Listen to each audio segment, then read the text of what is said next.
I, 39-year-old male, am on a Christmas holiday with my wife's 36-year-old female family.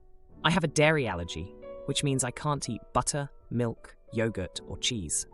Everyone in the family knows this, especially my mother-in-law who is in charge of cooking. The first 2 nights for dinner, we had raclette. If you don't know what that is, it's basically when you chop up your own vegetables and fry them on a little stand. Then you add cheese, which you then grill on the same stand. Raclette is literally just fried chopped vegetables and potatoes, unless you have the cheese. Furthermore, it takes about an hour to grill enough to feel full.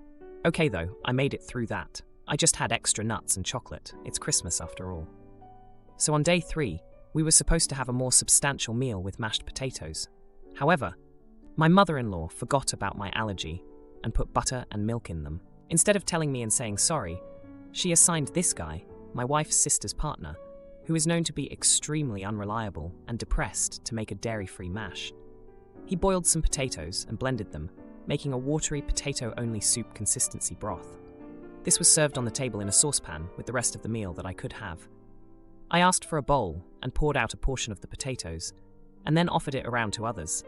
No one wanted any, including the guy who made it.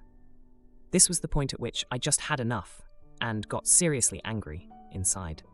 So I made an excuse about having promised to call my mom and picked up the remaining meal and bowl of watery potatoes. I left to another room where I called my mom and I poured it down the toilet and just ate bread until I was full. My wife came in absolutely fuming, telling me I had hurt the guy's feelings and that it was so rude to leave the dinner table. I laid my cards on the table and asked why I had not been thought of for every single meal. I'm never asked what I want, and it's not hard to make things dairy-free or to buy some extra stuff, etc., etc. My wife says I should just suck it up and that the guy made an effort. I replied that he is not a kid. If I made something that atrocious, I would not expect anyone to eat it as if he was a child whose feelings I shouldn't hurt. I'm now in the doghouse. Apparently, no one believed my needing to call my mom story. Am I the idiot here? Edit. I forgot to mention that they all barely speak English, as we are in France. My wife is half French.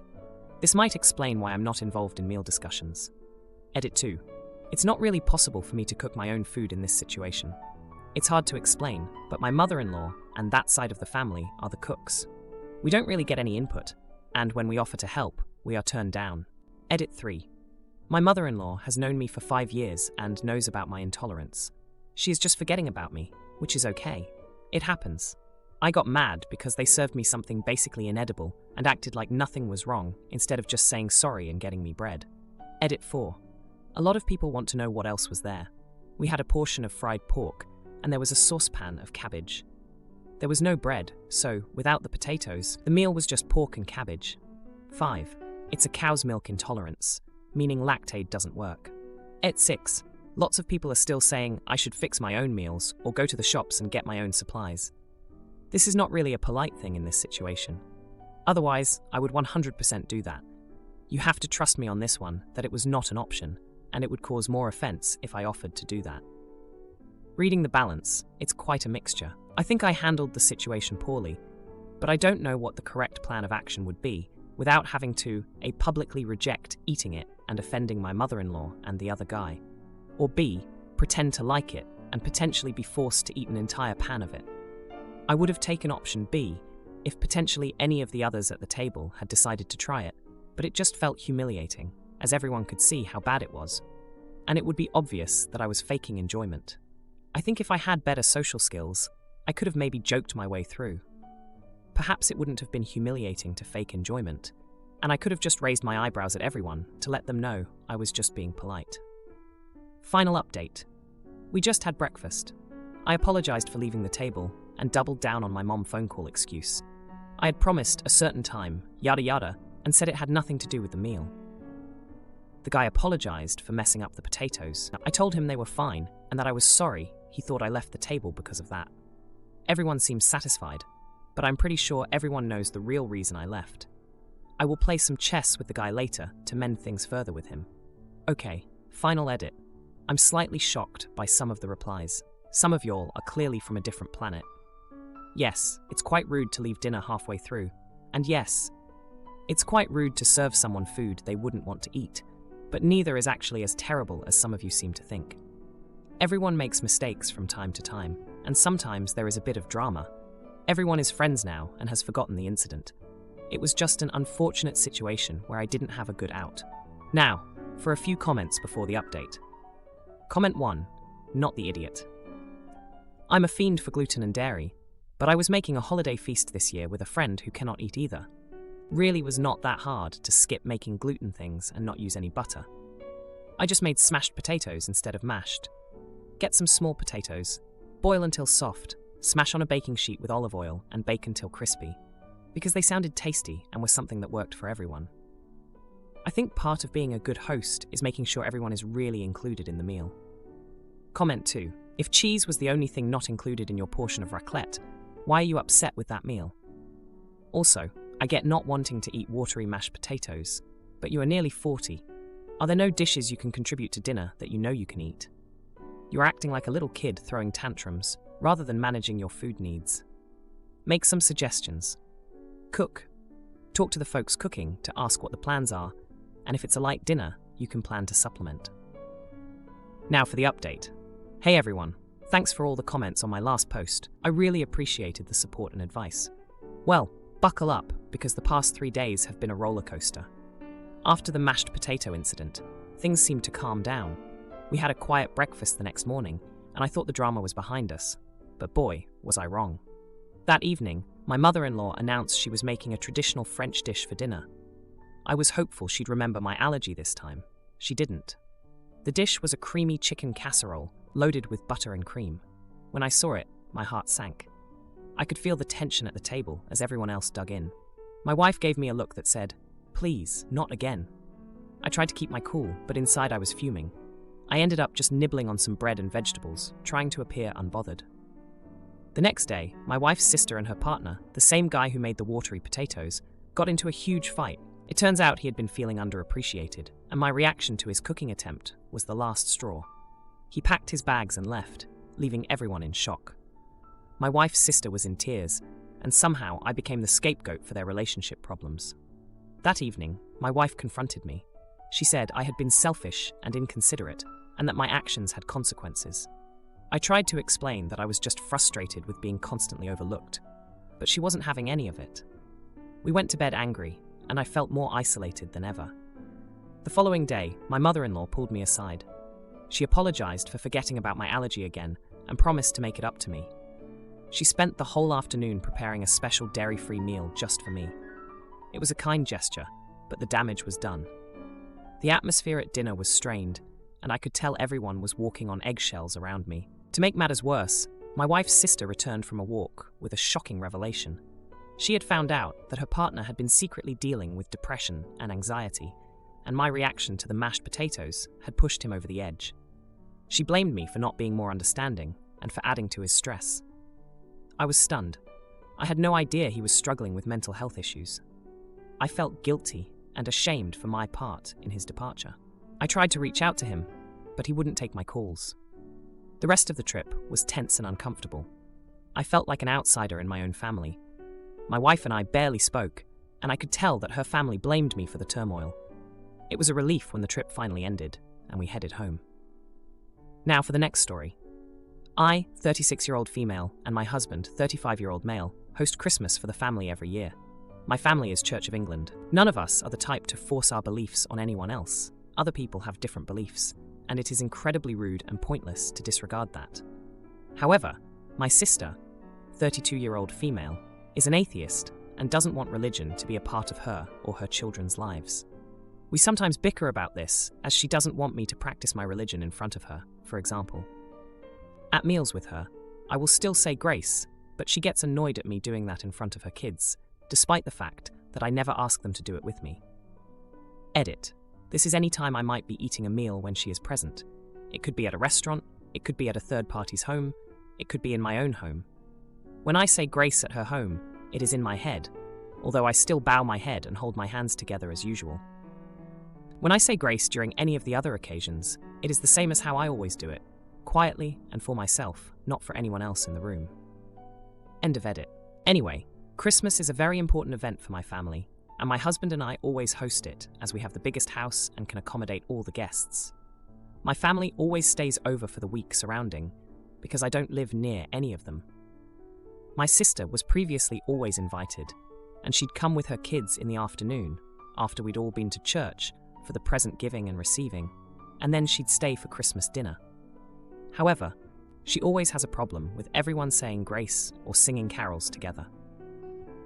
She says she feels forced to participate, and that we're influencing her children, despite her making it clear that she doesn't want religion around them. Last year, when she put up a fuss about it, it was more intense than usual, and she said that we're all idiots for believing in this rubbish, and that there is no God, and that Christianity ruined Christmas.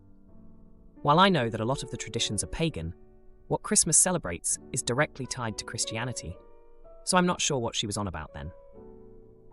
I told her not to go to a religious event if she's so against religion, and to stay home and practice whatever secular traditions she wants. She said she goes to Christmas every year because she wants to see the family, but more that she doesn't know how to refuse the invite. So I said that this year she won't be getting an invite, so there shouldn't be a problem. I stuck to my word, and she isn't invited this year. She called me a jerk for blocking her out. From the family. Everyone is perfectly respectful of her beliefs, but she isn't of ours, so I don't want her there at all, which is important to our beliefs. I think that's fair, but am I the idiot? Edit. People have said I am anti-LGBT, and I'd just like to say that I am bisexual, and while I don't know anyone who is transgender, I know enough more than basic biology to respect any transgender person. Now, for a few comments before the update. Comment 1. Everyone sucks here. You should say grace at her house, knowing full well she doesn't appreciate your doing that. She doesn't like the religious events at your house, and gripes about that. You should each respect the expectations established by the host in their own house. I guess I'm lucky that these internecine issues didn't spoil Christmas for me growing up. While we had devout Catholics, Lutherans, agnostics, and atheists in the family, we treated Christmas dinner as an opportunity to get the families together and enjoy a meal without making it into a contest over religious beliefs. Comment 2. Not the idiot. However, you are wrong in believing that Christmas is a Christian holiday. The name got changed sometime way back, but it is actually another pagan tradition. Now, there are a few different pagan varieties, as pagan tradition wasn't the same everywhere. A few of the most practiced pagan traditions of Christmas are decorating the tree, lighting a fire, in the fireplace, and of course, the wreath. I believe gift exchanges and a few other things have carried over as well. Now, for the update. Hey everyone, thanks for all the support on my last post. It's been a month since I shared about the Christmas drama with my sister, and boy, do I have an update for you. So, after I decided not to invite my sister to our Christmas celebration, things got even more heated. She started a group chat with the whole family, blasting me for excluding her and painting me as the villain. She claimed I was trying to tear the family apart over religion, which couldn't be further from the truth. I just wanted one peaceful day where we could all celebrate without her constant complaints. My parents, who've always been the mediators, tried to smooth things over. They reminded us of the time when we were kids and we'd put on plays for them. My sister and I would always fight over who got the lead role, but in the end, we'd work it out. They hoped we could find that same compromise now, but my sister wasn't having any of it. She accused them of favoring me because I followed their religious beliefs. Meanwhile, my husband, who's always been my rock, was getting fed up with the whole situation. He reminded me of how we met at a friend's wedding, where we bonded over our shared values and respect for each other's beliefs. He couldn't understand why my sister couldn't show the same respect. Then, just when I thought things couldn't get worse, my sister showed up at our house unannounced a week before Christmas. She demanded to be let in, saying she had every right to be there with the family. I was shocked, but let her in, hoping we could talk it out. The conversation was anything but calm. She accused me of brainwashing her kids the few times they'd been over and seen me pray. I was stunned. I've always been careful to practice my faith quietly around her family, just like when we were kids, and she'd get mad if I even mentioned church. It escalated quickly, and she ended up throwing one of the Christmas decorations my husband and I had picked out on our first holiday together. It shattered, and that was the last straw for me. I asked her to leave, and she stormed out, but not before saying she'd make sure the whole family knew how intolerant I was. The family was split. Some understood my position, while others felt I was being too harsh. My cousin, who's always been the gossip of the family, spread the story like wildfire, embellishing details and making me out to be some sort of tyrant. Christmas Day came, and it was bittersweet. The family that did come tried to keep the mood light, but there was an obvious void where my sister and her kids should have been. We all missed them, even though the day was free of arguments. But here's where karma comes into play. My sister had planned a big, secular Christmas bash at her place, inviting friends and family who were on her side. She wanted to prove she could throw an even better Christmas without any religious nonsense. However, on the day of her party, a massive snowstorm hit.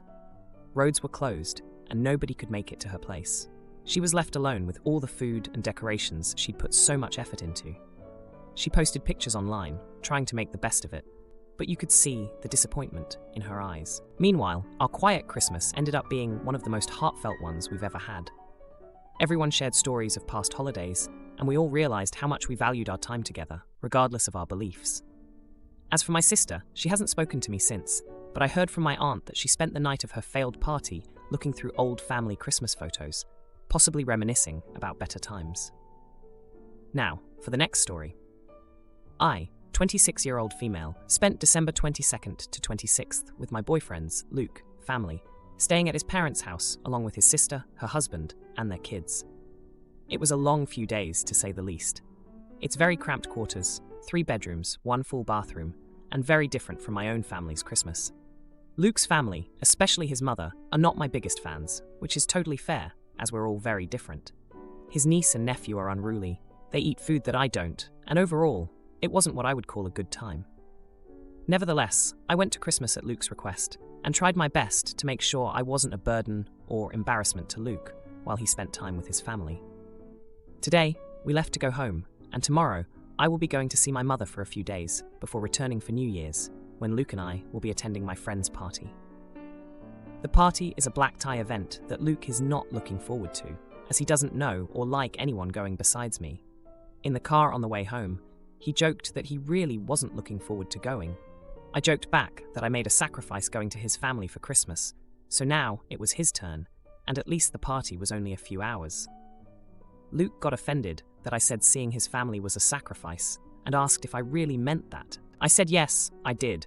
Obviously I did, since I pretty much subsisted on coffee for 3 days. His niece ruined a piece of my personalized luggage set, and his family clearly don't like me. I said I was happy to go for him, and I would do it again, but it wasn't enjoyable for me beyond seeing him happy. This was apparently deeply offensive to him.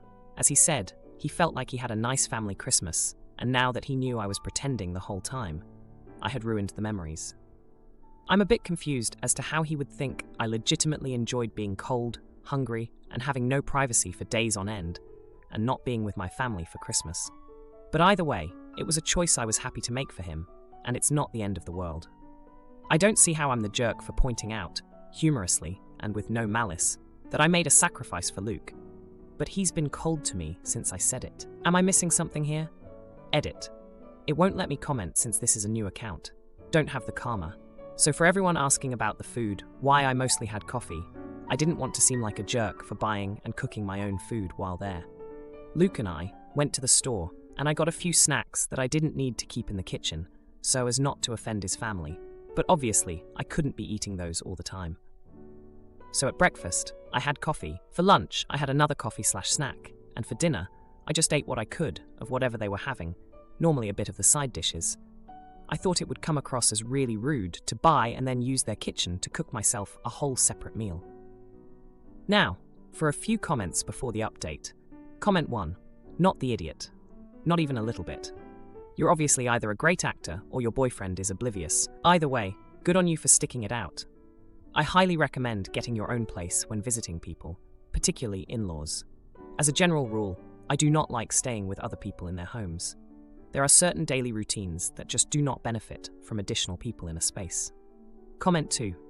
Luke was trying to tell you he didn't want to go to the party. He expected you to say, "Okay, honey, we won't go if that makes you uncomfortable." He didn't expect to get hit back with a nuclear truth bomb. It seems Luke is perfectly fine with you being uncomfortable, as long as he isn't. If your long-term goal is being married, remember this red flag. Now, for the update.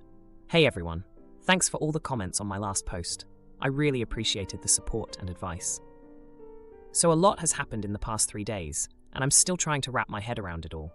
After the whole Christmas ordeal with Luke's family, things got even more intense. We got back home, and I was looking forward to a few days of peace before the New Year's party. But peace was the last thing I got. The day after we got back, Luke was still acting weird. He was quiet and wouldn't really talk to me about what was bothering him. I thought he just needed some time to cool off, but boy, was I wrong. I went to see my mom as planned, and while I was there, I got a text from Luke that just blew my mind. He said he needed space and that he was going to stay with a friend for a while. I was shocked. I mean, we had a fight, but I didn't think it was that serious. Now, here's where things get really crazy. Luke's friend, who he said he was staying with, is actually his ex-girlfriend. I found out because she posted a picture on social media of the two of them together, looking way too cozy for just friends. I couldn't believe it. I felt so betrayed. I called Luke immediately, we're out, and he tried to play it off like it was nothing. He said they were just catching up and that I was overreacting. But I knew better. Luke and his ex have a history that he's never been completely honest about. They were together for a long time before he met me, and I always had a feeling that he wasn't over her. The next day, I was still at my mom's, trying to process everything, when Luke's sister called me. She said she heard about what happened and that she was sorry. I was surprised because she's never been on my side before. But then she dropped another bombshell. She told me that Luke's mom had been talking to his ex behind my back for months. She was the one who encouraged Luke to reach out to her.